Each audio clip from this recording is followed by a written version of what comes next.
Afternoon বন্ধুরা, কেমন আছো তোমরা সবাই? আশা করি ভালো আছো, আমিও ভালো আছি। এখন বাজে দুপুর 12টা। তো চলো এখন যাই রান্নাঘরে। তো আজকে শাশুড়ি অনেকটা লেট করেই বাজার থেকে এসেছে।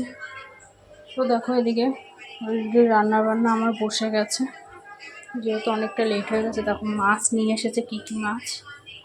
এখানে অনেক রকমের মাছ আছে। এখানে ল্যাঠা মাছ আছে, তেলাপিয়া মাছ আছে, আরও মাছ আছে। এই যে দেখো, এটা কি মাছ জানি না। তো দেখতেই পেলে কি কি মাছ এনেছে। আর ওপাশে আছে তোমার চিংড়ি মাছ আছে। এখানে দেখো চিংড়ি মাছ করেছে। আর দেখো দেখো এখানে হেলেঞ্চা শাক দিয়ে ল্যাঠা মাছ দিয়ে করেছি। তো তোমরা কে কে খাও কমেন্টে জানিও। আর করবো গিয়ে তোমার এই যে পালং শাক, চিংড়ি মাছ দিয়ে পালং শাক করব। আর ভাবছি আজকে, আগে কখনো করিনি, তো এবার ভাবছি আজকে একটু, যেহেতু অনেকটা মাছ আছে, আজকের মাছটাকে আমি একটু অন্যভাবে রান্না করব। কারণ এখানে দেখো মশলা আমার করা হয়ে গেছে। এখানে নিয়েছি জিরে, লঙ্কা, আদা বাটা। আজকে ভাবছি ল্যাঠা মাছটাকে আমি ভাপা করব, মানে সমস্ত মশলা নুন হলুদ টলুদ দিয়ে আমি আজকে মাছটাকে রান্না করব। তো সমস্ত কিছু তোমাদের সাথে শেয়ার করি আমি। তো এই ভিডিওটা তোমাদের সাথে শেয়ার করলাম। আমাদের দেখতেই পাচ্ছ আমার রান্নাঘর দিকে বসে গেছে। তো এখন আমি পালং শাকটা বসিয়ে দেব। চলো। তো দেখতে পাচ্ছ এখানে আমার তেলটা গরম হয়ে গেছে। এখন রাঁধুনি ফোড়ন দিয়ে আর দেবো কিছু পরিমাণে চিংড়ি মাছ দিয়ে আমি পালং শাকটা বসিয়ে দেবো।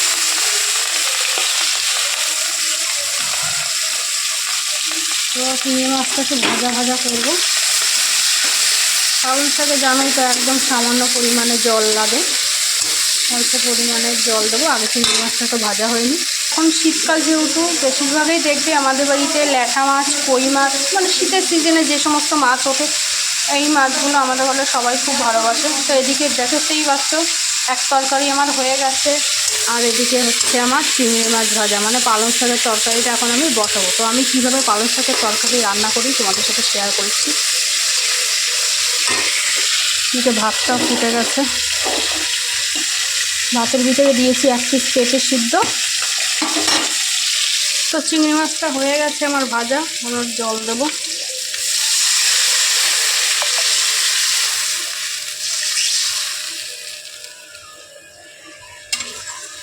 দেখতে পেলে অল্প পরিমাণে জলটা আমি দিয়েছি।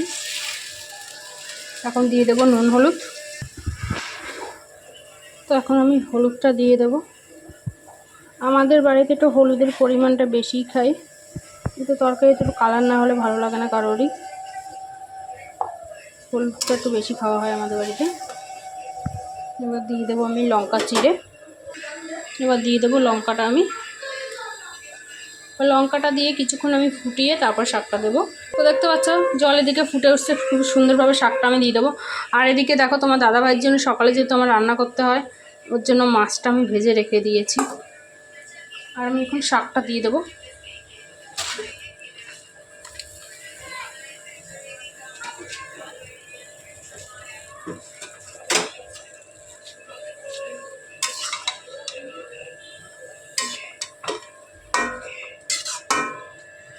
ভালো করে নাড়াচাড়া দেবো।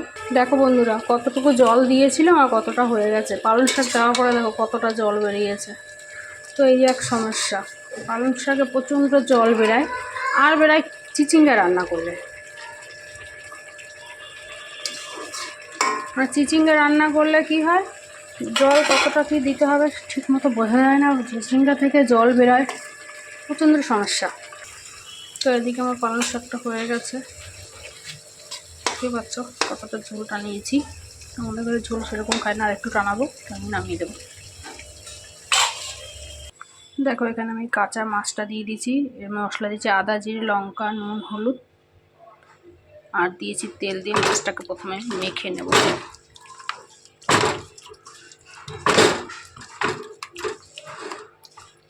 এই ফার্স্ট টাইম আমি করছি কাঁচা মাছ ভাপা, ল্যাঠা মাছ আর তেলাপিয়া মাছ।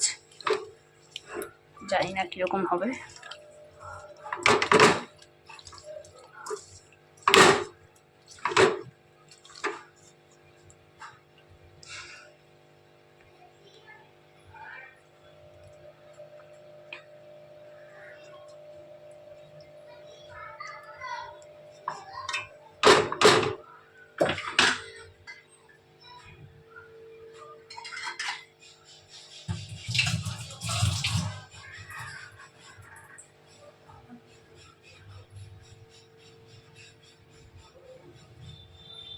এর ভিতরে দিয়ে দেবো একটু অল্প পরিমাণে জল মাছটা সিদ্ধ করার জন্য। দিয়ে দিলাম কটা কাঁচা লঙ্কা। এখন ঢেকে দেবো মাছটাকে।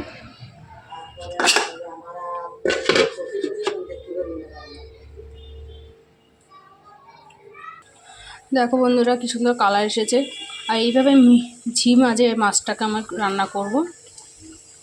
দেখতেই পাচ্ছ কত সুন্দর কালার এসেছে মাছটা। আর নামানোর আগে একটু কাঁচা তেল দিয়ে নামিয়ে নেব।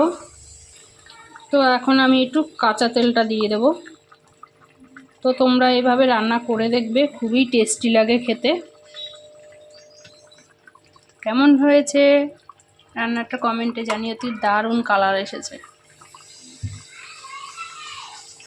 তো এখানে লঙ্কাটা রোদে দিয়েছি। লঙ্কা আবার রোদে না দিয়ে রাখলে লঙ্কার ভিতরে কেমন ছাতকুড়া পড়ে যায়। তো লঙ্কাটা এখানে আমি রোদে দিলাম।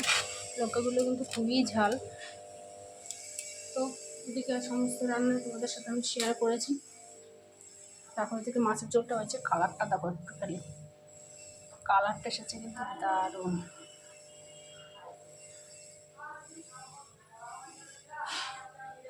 অসাধারণ কালার এসেছে।